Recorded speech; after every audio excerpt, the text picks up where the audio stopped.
नमस्कार। Government polytechnic college Sikar के ई lecture के यूट्यूब चैनल में आपका फिर से स्वागत है। मैं के Prajapati, lecturer electrical engineering, government polytechnic college Sikar आपका स्वागत करता हूं।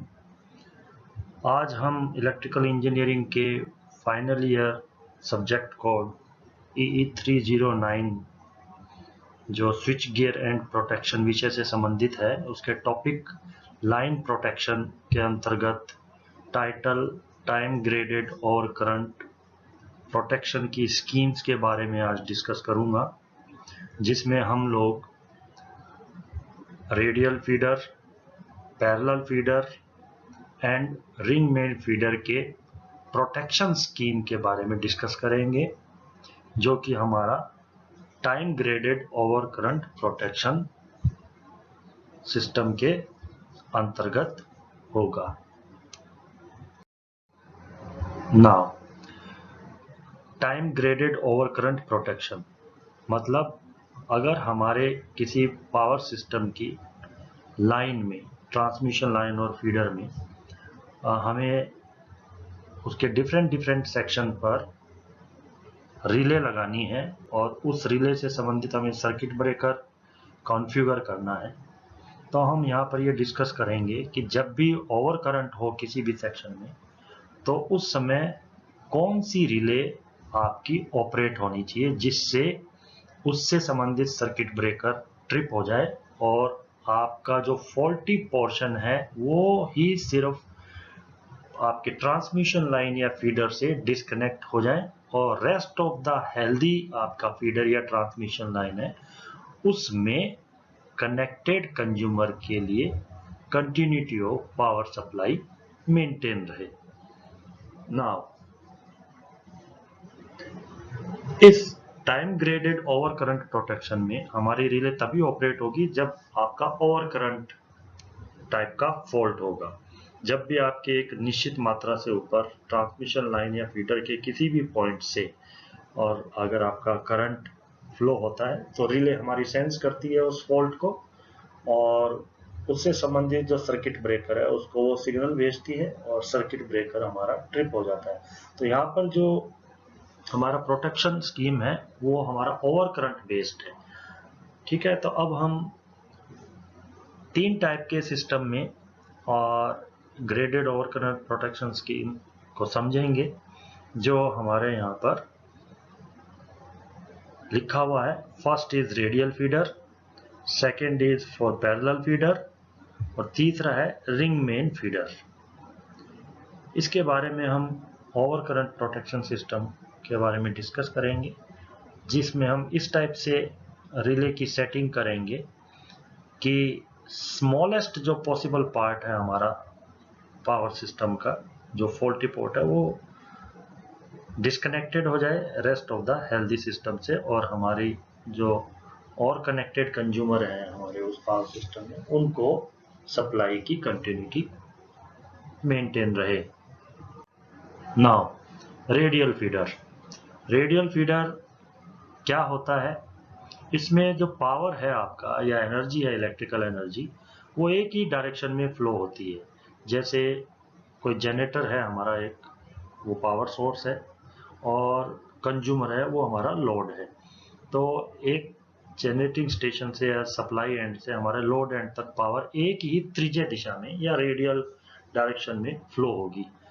इस टाइप के जो सिस्टम में क्या डिसएडवांटेज होता है, जो कंटिन्यूटी ऑफ सप्लाई है वो मेंटेन नहीं रहती है at the receiving and in the event of fault. जब भी फॉल्ट होगा तो रिसीविंग एंड या लोड हमारा कनेक्टेड है या कंज्यूमर के साइड का जो है, वहां पर अगर कहीं भी फॉल्ट आता है तो हमारा उस सोर्स और फॉल्ट तक के बीच के कंज्यूमर को जो है, या फॉल्ट से लोड एंड के कंज्यूमर की तरफ है, उसमें जो कंटिन्यूटी ऑफ सप्लाई है वो मेंटेन नहीं रहती है।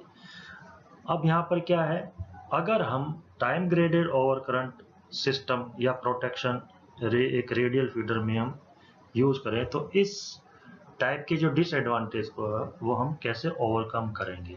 कहने का मतलब ये है कि जैसे कोई रेडियल फीडर है, उसमें सोर्स से लोड के बीच में और डिफरेंट डिफरेंट हमारे कंज्यूमर जुड़े हुए हैं, तो किसी भी सेक्शन में अगर हमारा फॉल्ट आता है तो उससे फॉल्ट से और पहले वाले जो भी हमारे या आगे वाले जो भी सिस्टम है, आगे वाले जो भी कंज्यूमर है, वो हमारे इससे अफेक्ट नहीं होंगे।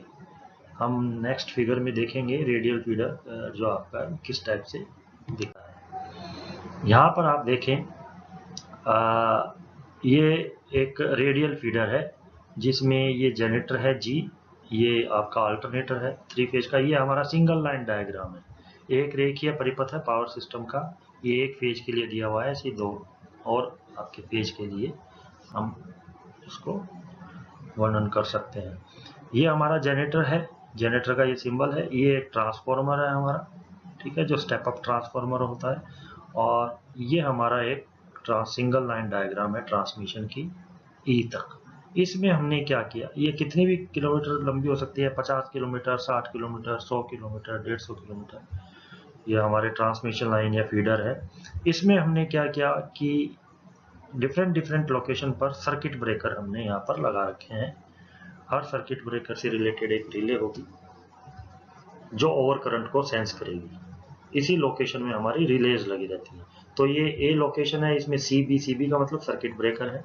ये बी लोकेशन है, उससे कुछ दूरी पर, कुछ दूरी या जो भी है 10 किलोमीटर, 50 किलोमीटर, जो भी हमारे डिजाइन हमने सिस्टम में किया है उस पर ये हमारा सर्किट ब्रेकर है बी लोकेशन पर। ये हमारा सर्किट ब्रेकर है सी लोकेशन पर। ये हमारा सर्किट ब्रेकर है डी लोकेशन पर।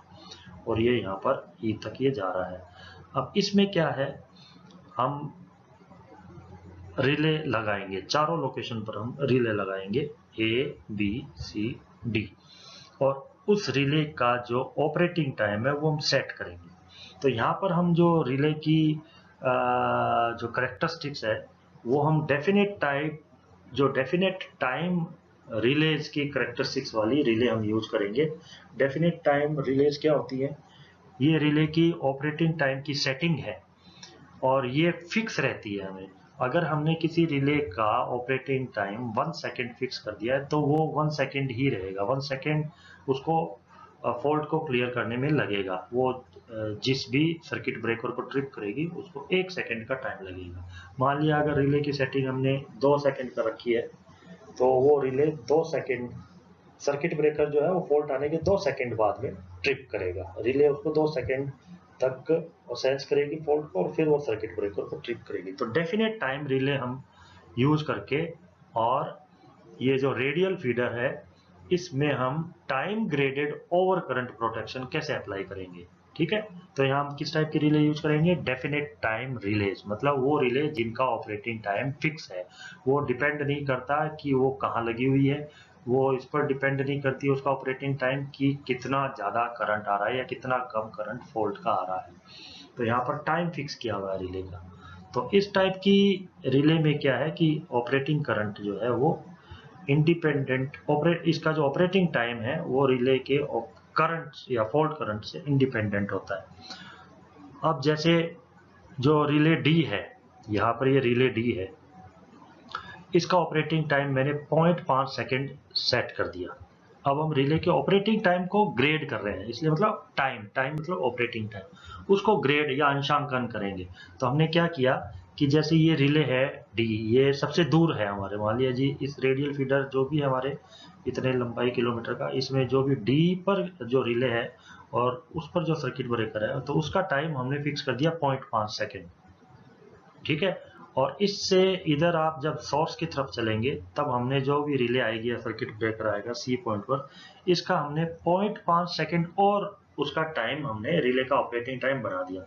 तो जब भी फॉल्ट आएगा तो ये रिले 1 सेकेंड लगाएगी ट्रिप होने में, इस सर्किट ब्रेकर को ट्रिप करेगी। इससे आगे हम बी की तरफ जो रिले लगाएंगे या जो सर्किट ब्रेकर लगाएंगे उसका हमने फिर 0.5 सेकेंड इंक्रीज कर दिया, तो ये 1.5 सेकेंड इसका ऑपरेटिंग टाइम हो गया। इससे और इधर आएंगे सोर्स की तरफ, ये ए पोजीशन पर जो रिले और सर्किट ब्रेकर है उसका हमने ऑपरेटिंग टाइम 2 सेकेंड कर दिया। तो हमने क्या किया है कि यहाँ पर जो सोर्स से सबसे दूर जो हमारा सर्किट ब्रेकर या रिले है उसका जैसे हमने 0.5 सेकेंड ऑपरेटिंग टाइम कर दिया, इससे इधर आगे 1 सेकेंड कर दिया, बी पर हमने 1.5 सेकेंड कर दिया, ए पर हमने 2 सेकेंड कर दिया। तो यहाँ पर हमने क्या किया है, टाइम जो है ऑपरेटिंग टाइम रिले का उसको ग्रेड कर दिया, अंशांकन कर दिया। और कैसे? इंक्रीजिंग ऑर्डर में कर दिया। जो दूर सबसे ज्यादा हमारी रिले या सर्किट ब्रेकर है उसको उसका ऑपरेटिंग टाइम कम, उससे जैसे जैसे हम सोर्स की तरफ बढ़ेंगे वैसे वैसे उसका ऑपरेटिंग टाइम ज्यादा। ठीक है, ये हमने इसकी रिले की सेटिंग कर दी। रिले में सेट करने के बहुत सारे टर्मिनल्स होते हैं, नॉब होते हैं, उससे हम सेकंड। अब हम देखते हैं जैसे कोई फॉल्ट आता है, if A fault occurs in the section D, मतलब ये है कि अगर हमारे यहाँ पर कहीं भी फॉल्ट आया, इस जगह हमारा कोई फॉल्ट आया, तो ये फॉल्ट हमारी ये आया और सोर्स से जो भी फॉल्ट करंट है वो सब रिले में से होके जाएगी, ए में से, बी में से, सी में से, डी में से, और इधर हमारा ये फॉल्ट में चला जाएगा जो ओवर करंट है हमारा। तो यहाँ पर तीनों रिले हमारी ऑपरेट होना शुरू हो जाएगी ना, 1 2 3 4। लेकिन सबसे पहले कौन सी रिले ऑपरेट होगी, उसको अपना ऑपरेशन सबसे पहले कौन सी रिले कंप्लीट करेगी, ये डी वाली, क्योंकि इसका ऑपरेटिंग टाइम हमने क्या सेट कर रखा है, 0.5 सेकंड। तो ये सर्किट ब्रेकर फॉल्ट आते ही उसके 0.5 सेकंड बाद में ये ओपन हो जाएगा। मतलब ये इधर की लाइन पूरी यहाँ तक और इधर डी सेक्शन। तो ये जो यह फॉल्ट हमारा इस सेक्शन में आया था ये हमारा डिस्कनेक्ट हो गया है रेस्ट ऑफ द सिस्टम से, यहाँ पर ये सारे सिस्टम से। तो यहाँ ये सर्किट ब्रेकर जैसे हमारा ट्रिप हुआ, ठीक है, तो ये लाइन ओपन हो गई यहाँ से। अब फॉल्ट यहाँ था, अब हमारा फॉल्ट क्लियर हो गया है। ठीक है, तो अब हमारे अगर यहाँ पर कोई भी कंज्यूमर है या लोड है, इन जगह यहाँ पर इन सबको पावर मिलती रहेगी। रिले ही ऑपरेट करना शुरू करनी लग गई थी। ये रिले हमारी ऑपरेट करना शुरू कर दिया था इसने। ठीक है, ये चारों रिले ने और ये ऑपरेशन शुरू कर दिया था। ये चारों रिले ने ऑपरेशन शुरू कर दिया था, लेकिन सबसे पहले रिले ने इसने अपना काम पूरा किया तो ये फॉल्ट हमारा क्लियर हो गया। जैसे ही क्लियर हुआ तो ये रिले सारी अब अपने आप रिसेट हो जाएगी, अब वो ऑपरेट नहीं होंगी। ये पावर यहाँ से कंटिन्यू रहेगा, यहाँ तक रहेगा, और यहाँ जो भी हमारे कनेक्टेड लोड है इन जगह उनको सप्लाई मिलती रहेगी। तो ये हमारा एक रेडियल फीडर का और time graded over current system है। तो इसमें जो हमने टाइम ग्रेडिंग की है रिले की, उससे ये है कि हमारा जो डी सेक्शन था जो फॉल्ट वाला, सिर्फ ये ही हमारा डिस्कनेक्ट होगा rest of the power system से, और यहाँ से लेके यहाँ तक हमारा पावर कंटिन्यू रहेगा। तो यहाँ पर जहाँ भी अगर कोई बीच में जीएसएस है या लोड है, कंज्यूमर है, उनको पावर मिलती रहेगी, सिर्फ ये वाला पोर्शन डिस्कनेक्ट हो गया। तो ये हमने टाइम ग्रेडेड से किया है। ठीक है, अब इसमें ये एक नीचे ग्राफ दिखा रखा है, सबसे कम टाइम यहाँ पर, फिर इससे ज़्यादा टाइम इस सर्किट ब्रेकर को ऑपरेट होने में लगेगा, इससे ज़्यादा इसको लगेगा 1.5 सेकेंड, इसको 2 सेकेंड लगेगा। तो इसमें यह है कि जैसे जैसे हम लोड से और सोर्स की तरफ चलेंगे, हमारे जो डिफरेंट पॉइंट पर रिलेज है और उनसे रिलेटेड सर्किट ब्रेकर है, उनका टाइम बढ़ता जाएगा। कार्य करने का जो टाइम है, वर्किंग या ऑपरेटिंग टाइम ऑफ रिले, वो बढ़ता जाएगा। तो ये हमारा time graded over current system हो गया रेडियल फीडर के लिए। अब इस टाइप के जो स्कीम है, इसका डिसएडवांटेज क्या है? If there are number of feeders in series, the tripping time for faults near the supply end becomes high. ठीक है, अब जैसे हम इसमें देखें, अगर आप प्रीवियस स्लाइड को ध्यान से देखें, तो इसमें जो सोर्स के पास या जनरेटर के पास जो हमारी रिले थी या सर्किट ब्रेकर का, वो उसको सबसे ज़्यादा टाइम लग रहा था। ठीक है, और जो रिले को ऑपरेट होने में, तो अगर मान लिया फॉल्ट हमारा यहाँ पर आया, पीछे वाली जो हमारी स्लाइड है उसमें फॉल्ट अगर हमारा ए पोजीशन के या बी के बीच में आया, तो रिले को ऑपरेट होने में 2 सेकंड लगेंगे, मतलब 2 सेकंड तक फॉल्ट हमारा लाइन में रहेगा। तो ये जो इस टाइप के रेडियल सिस्टम का है, वो प्रोटेक्शन जो स्कीम है टाइम ग्रेडेड वाली, ये इसका डिसएडवांटेज है। मतलब फॉल्ट को हम जल्दी से जल्दी क्लियर करना चाहते हैं, लेकिन आप ये देखो कि ए जो है या बी के पास है या सी के पास, यहाँ पर जो रिले का ऑपरेटिंग टाइम है उसको ऑपरेशन होने में ज्यादा टाइम लग रहा है। ठीक है, ये एक डिसएडवांटेज है रेडियल फीडर का, time graded over current system का। नाउ सेकंड हमारा जो है वो पैरेलल टाइप का फीडर्स है। पैरेलल फीडर्स का मतलब क्या है कि दो जो पॉइंट है पावर सिस्टम में, उसमें दो लाइन पैरेलल में चल रही है, एक 3 फेज लाइन चल रही है ऊपर, एक 3 फेज लाइन चल रही है नीचे। तो दो जो एंड पॉइंट है हमारे पावर सिस्टम के, एक सप्लाई साइड वाला, एक लोड साइड वाला, इन दोनों के बीच में दो और हमारे फीडर चलते हैं। एक फीडर हमारा 3 फेज का ऊपर हो गया, एक फीडर हमारा 3 फेज का नीचे हो गया, या ट्रांसमिशन लाइन हो सकती है। ये इसलिए यूज करते हैं पैरेलल फीडर्स कि इसमें किसी एक फीडर के ऊपर अगर हमारा कोई फॉल्ट आ जाता है तो उस फीडर को हम डिस्कनेक्ट कर सकते हैं, सिर्फ उसको फीडर को। दूसरा जो हमारा फीडर है उसके पैरेलल में चल रहा है, वो कंटिन्यूटी जो है वो सप्लाई की कंटिन्यूटी देता रहेगा। ठीक है, तो इस टाइप का जो पैरेलल फीडर है उसमें हम जो स्कीम यूज करेंगे time graded over current relay की, ये सिर्फ हमारी non directional over current relay या सिंपल ओवर करंट रिले से अचीव नहीं हो पाती है। यहाँ पर हमें डायरेक्शनल ओवर करंट रिले भी यूज करनी पड़ेगी, जिससे कि हमारा जो फॉल्टी पोर्शन है फीडर का वो ही ट्रिप हो और हेल्दी सिस्टम हमारा एकदम इंटैक्ट रहे। कैसे करेंगे, नेक्स्ट स्लाइड में देखते हैं। यहाँ पर आप देखें, ये पैरेलल फीडर है, ये हमारा जनरेटर है, ये अल्टरनेटर है, ये एक बस बार है इधर और ये दूसरी बस बार है इधर, या सब स्टेशन है इधर, ये जनरेटिंग स्टेशन और ये जो भी उसके बाद में सब स्टेशन। ये 100 किलोमीटर, 150 किलोमीटर, 200, 250, 300, कितना भी हो सकता है, 50 किलोमीटर।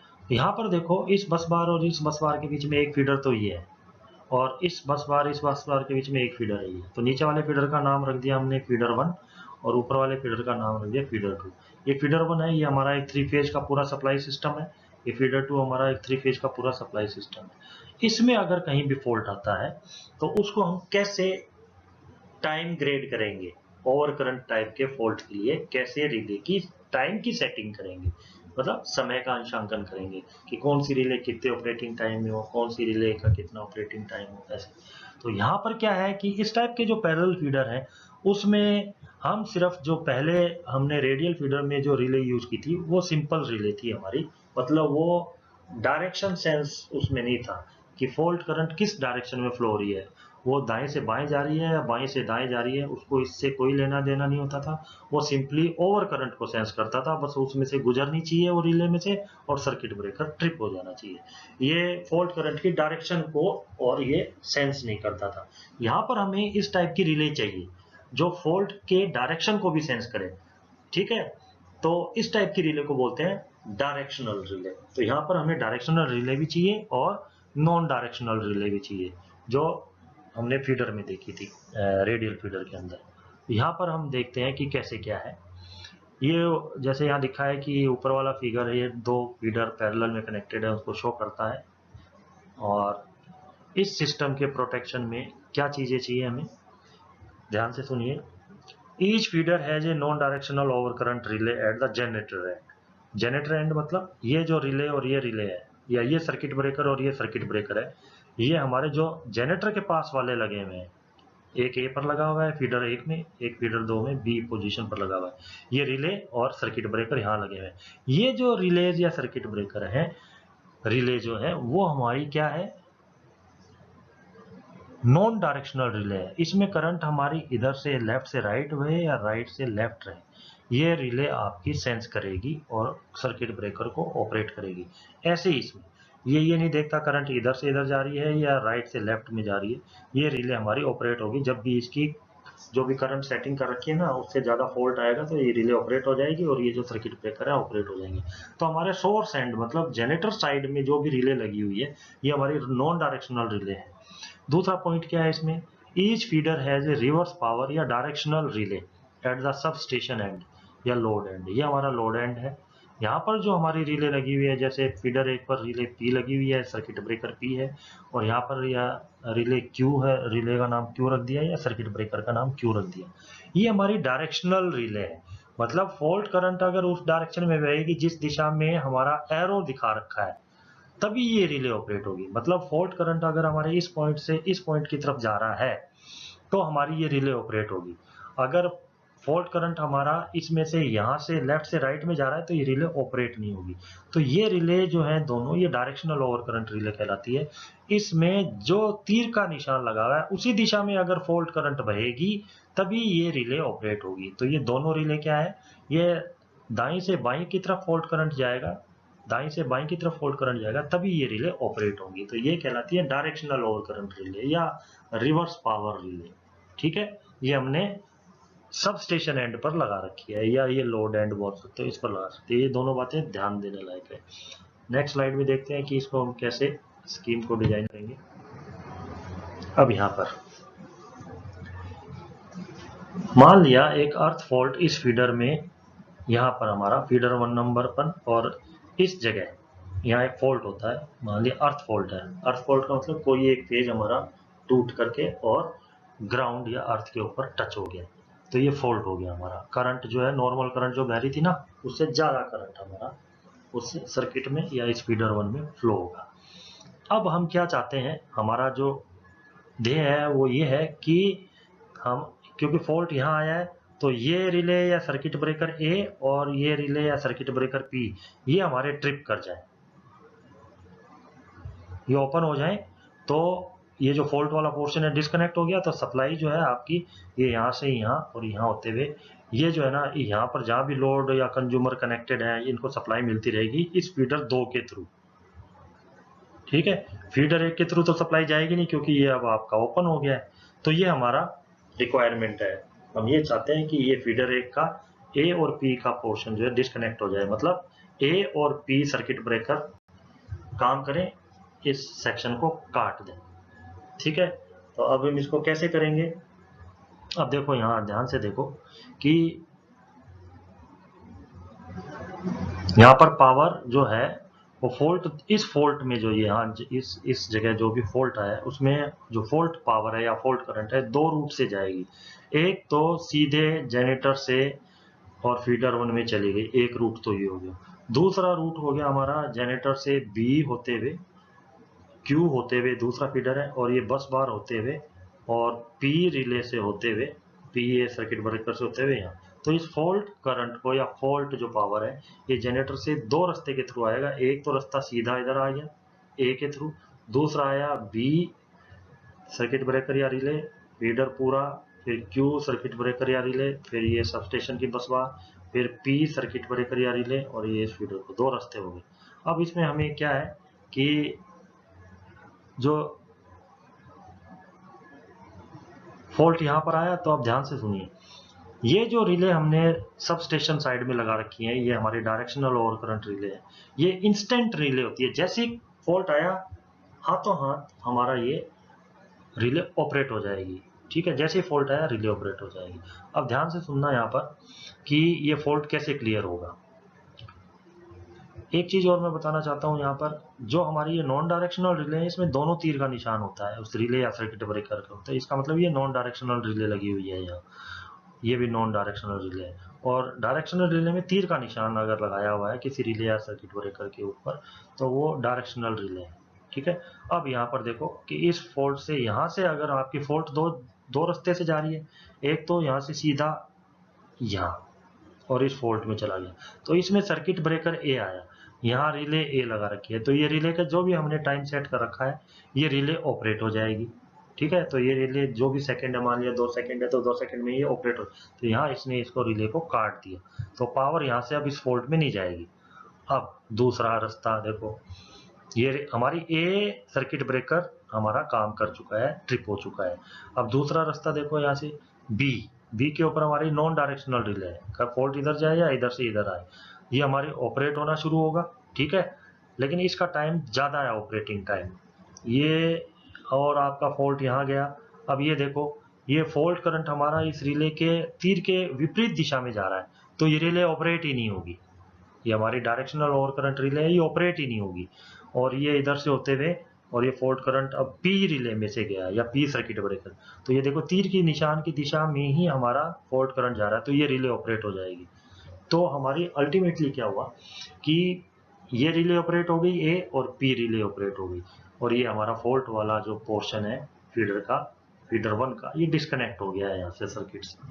तो ये अब देखो हमारा ये जो रिले है ये ऑपरेट नहीं हुई, ये रिले है ये ऑपरेट नहीं हुई, ठीक है, क्योंकि ये रिले जैसे ही काटेगी यहाँ से, ठीक है, तो इधर फॉल्ट ही नहीं आया, तो ये रिले जो भी, ये रिले तो वैसे ही काम नहीं करेगी क्योंकि उल्टी दिशा में फॉल्ट करंट बह रहा है, और ये रिले हमारा काम करना शुरू किया था लेकिन इससे पहले ही इस रिले ने अपना काम कर लिया, डिस्कनेक्ट होगी, तो फॉल्ट करंट यहाँ से जाना ही बंद हो गया, तो ये रिले वापस रीसेट हो जाएगी, ऑपरेट नहीं होगी।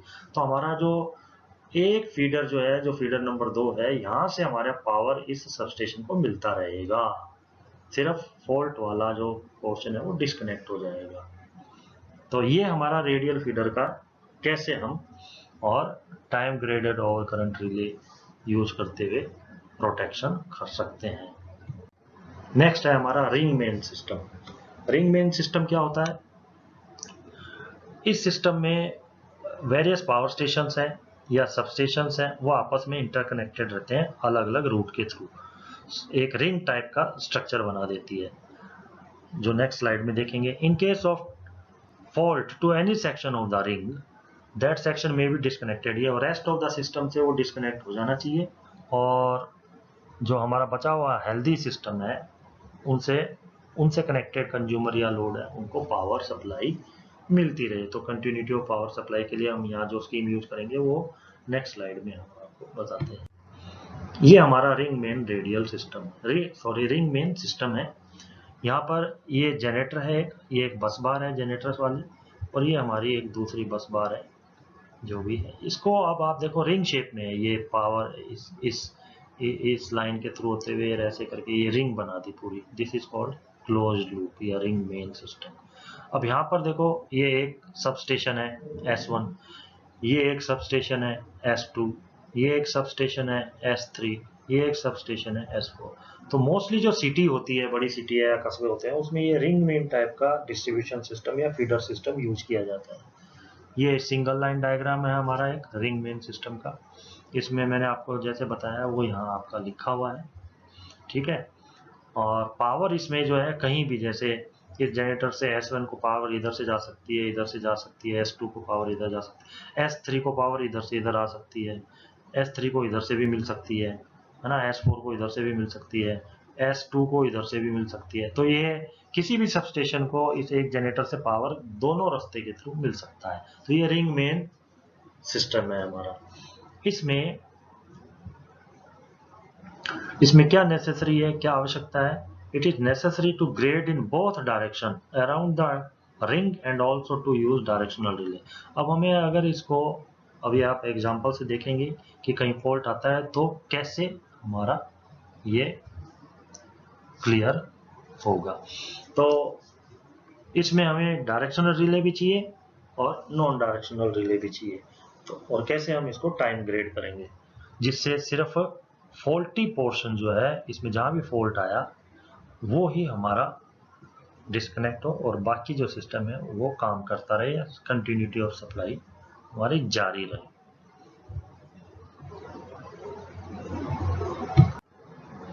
अब यहां पर देखें,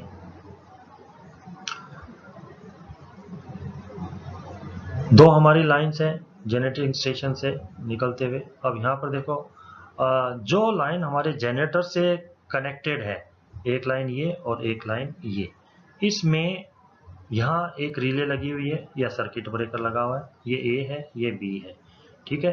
तो यहाँ पर जो जस्ट जनरेटर के बाद में इस फीडर में इस पोर्शन में रिंग के, और ये जो हमारी रिले है ये नॉन डायरेक्शनल टाइप की रिले है, ठीक है, ये नॉन डायरेक्शनल टाइप की रिले है। तो A जो है वो हमारी नॉन डायरेक्शनल टाइप की रिले है और J है हमारी नॉन डायरेक्शनल टाइप की रिले। तो जनरेटर के जस्ट पास में जो भी रिले लगी हुई है, इस बस बार में दो रिले लगी हुई है जो जनरेटर के एकदम पास है, या सर्किट ब्रेकर जो है एक A और एक J, ये हमारी नॉन डायरेक्शनल टाइप की रिले है। इसमें करंट लेफ्ट से राइट फ्लो हो या राइट से लेफ्ट फ्लो, ये रिले ऑपरेट होगी, ठीक है।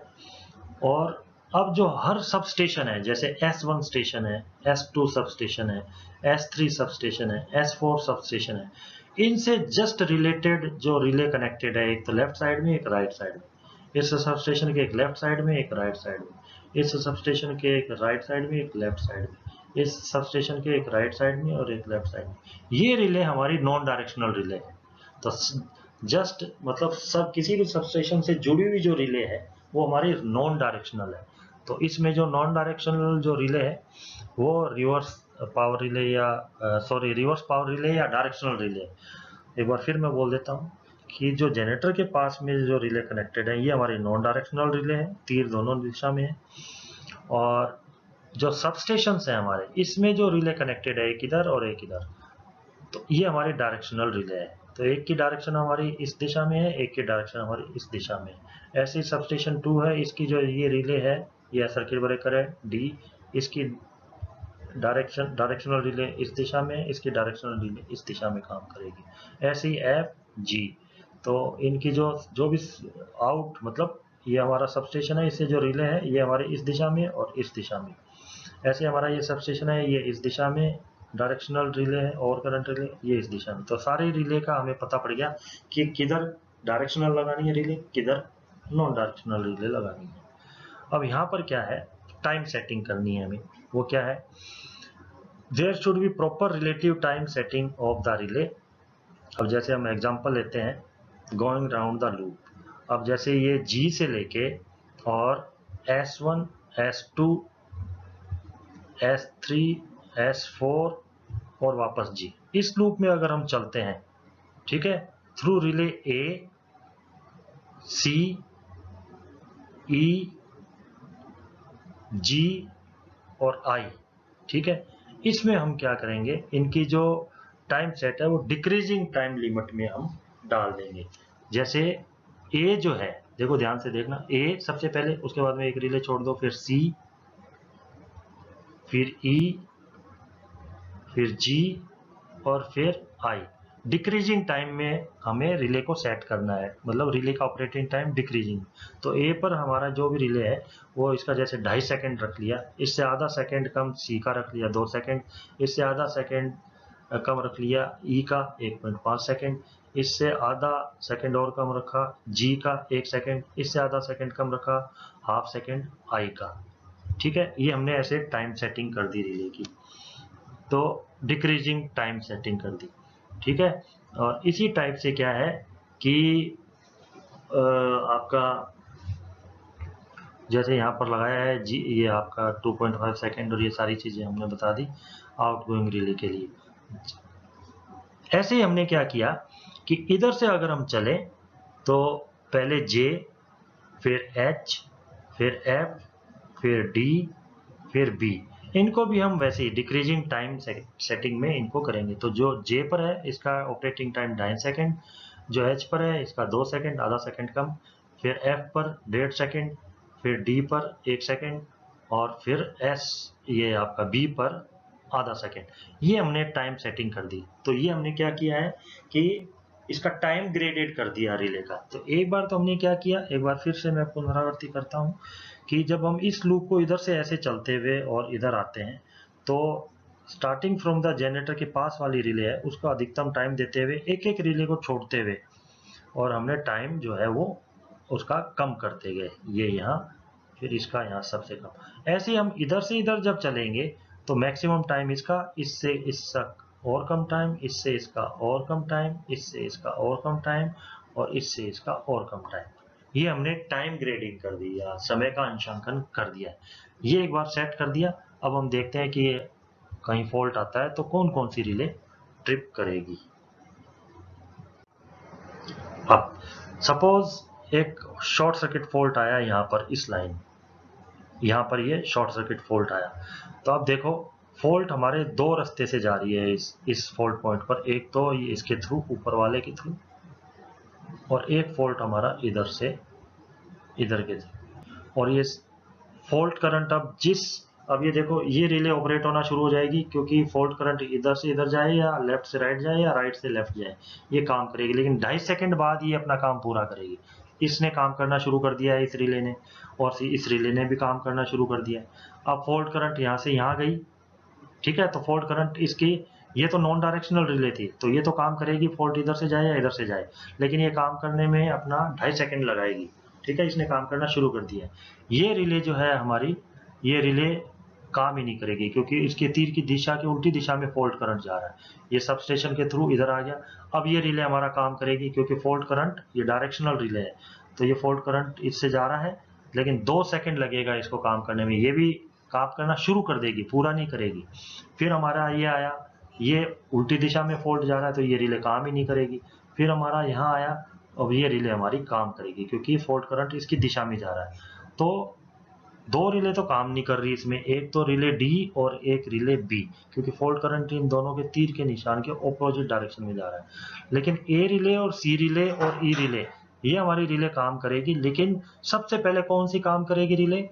ई वाली, क्योंकि ये 1.5 सेकंड में अपना काम पूरा कर लेगी। इसका जो ऑपरेटिंग टाइम है 1.5 सेकंड। जैसे ही इसने अपना काम पूरा किया, फॉल्ट करंट यहाँ से जाना बंद हो गया, ये डिस्कनेक्ट हो गई, ट्रिप कर दिया। तो ये रिले जो घूम रही थी अभी भी 2 सेकंड लगते हैं उसको, ये बंद हो जाएगी और ये भी बंद हो जाएगी, क्योंकि अभी इन दोनों में से फॉल्ट करंट नहीं जा रहा है। तो ऊपर वाले लाइन में से सिर्फ जो ई रिले है ये हमारी 1.5 सेकंड में ट्रिप कर जाएगी। ठीक है, तो इधर से फॉल्ट करंट जो है, मतलब यहाँ तक फॉल्ट करंट, मतलब ये आपका जा रहा है, लेकिन जैसे ही ये रिले ऑपरेट होगी तो फॉल्ट जो है इसको पावर नहीं मिलेगी, यहाँ तक अब पावर आएगी नॉर्मल वाली। तो इस सबस्टेशन पर जो भी कंज्यूमर है या लोड है, इस सबस्टेशन S1 पर जो भी कंज्यूमर या लोड है, उनको पावर मिलती रहेगी। ठीक है, क्योंकि ये रिले ही ऑपरेट हुई है, फॉल्ट को करंट इधर नहीं जाएगा। बाकी S2 S1 में अब पावर जा रही है। अब ऐसे ही नीचे की तरफ आए, पावर फॉल्ट पावर जो है वो इधर से भी जा रही है, लेकिन ये जैसे क्या है, नॉन डायरेक्शनल रिले है। ठीक है, ये हमारी ऑपरेट करेगी, लेकिन इसका ऑपरेटिंग टाइम 2.5 सेकंड है, ये चलना शुरू कर देगी। इधर इसके ऑपोजिट डायरेक्शन में जा रहा है, डायरेक्शनल रिले है, तो ये हमारी डायरेक्शनल रिले है। ऑपोजिट डायरेक्शन में फॉल्ट करंट जा रहा है तो ये काम ही नहीं करेगी। फिर ये S4 पर GSS आ गया, फिर ये रिले हमारी काम करेगी, क्योंकि डायरेक्शनल रिले है ये, ओवर करंट रिले 2 सेकंड लगेंगे, लेकिन इसको भी तो इसने काम करना शुरू कर दिया है, कंप्लीट नहीं हुआ है, रिले ऑपरेट हो गई है। ये हमारी डायरेक्शनल ओवर करंट रिले आ गई, क्योंकि तीर के निशान के ऊपर जा रहे हैं, विपरीत जा रहे हैं, तो ये जी काम ही नहीं करेगी। फिर ये एफ में हमारा तीर की दिशा के जा रहे हैं फॉल्ट करंट, तो ये काम करेगी। तो यहाँ 2 रिले काम नहीं कर रही है इस रास्ते में, एक तो जी रिले और एक आई रिले। ठीक है, ये तो काम ही नहीं करेगी। रिले कौन सी काम करेगी? जे जो 2.5 सेकंड लेगी, एच जो 2 सेकंड लेगी, और एफ जो 1.5 सेकंड लेगी। तीनों काम करना शुरू कर देती हैं, लेकिन सबसे पहले कौन सी रिले काम करके सर्किट ब्रेकर को ट्रिप करेगी? 1.5 सेकंड वाली। तो ये रिले आपकी ऑपरेट हो जाएगी और इससे रिलेटेड सर्किट ब्रेकर आपका ऑपरेट हो जाएगा। ये जैसे इसको काटेगा, फॉल्ट करंट यहाँ से भी जाना बंद हो गया। तो इस पोर्शन में हमारा फॉल्ट करंट जो जा रहा था, उसके लिए ये रिले ट्रिप हो गई और ये रिले भी ट्रिप हो गई। अब हमारा नॉर्मल करंट जो है वो इधर होते हुए S4 को भी जा रहा है, S3 को भी जा रहा है, क्योंकि ये रिले तो ट्रिप होगी नहीं, ये 2 सेकंड लगा रही है, 2.5 सेकंड लगा रही है, सिर्फ ये सबसे पहले ट्रिप होगी, क्योंकि इसका टाइम हमने क्या सेट किया है? 1.5 सेकंड ऑपरेटिंग टाइम। तो यहाँ पर ये देखो कि हमारा फॉल्ट अगर यहाँ आया तो सिर्फ E और F सर्किट ब्रेकर ही ट्रिप होंगे, इससे रिलेटेड ही सबसे पहले जो रिले है वो काम करेगी, सर्किट ब्रेकर ट्रिप कर देगी। तो यहाँ हमारे पावर जो है S1 और S2 को कंटिन्यू रहेगा, और यहाँ हमारे पावर S4 GSS और S3 GSS या सबस्टेशन को कंटिन्यू रहेगा। सिर्फ इस पोर्शन में कोई लोड कनेक्टेड है या कंज्यूमर है, उसको पावर नहीं मिलेगी, क्योंकि यहाँ फॉल्ट आया हुआ है। तो ये जो टाइम ग्रेडेड सिस्टम है रिंग मेन टाइप में, इस तरीके से अपन हर रिले का और ऑपरेटिंग टाइम को अंशांकन कर सकते हैं, जैसे मैंने आपको डिस्कस करके बताया है। तो ये हमारा एक time graded over current relay है, जिसमें किस टाइप से हम इसको डिजाइन करते हैं रिले के ऑपरेटिंग टाइम को, और हमारा सिस्टम जो है वो सिर्फ मिनिमम फॉल्टी सिस्टम डिस्कनेक्ट होता है एक स्वस्थ पावर सिस्टम या फीडर से। Thanks for watching this E lecture.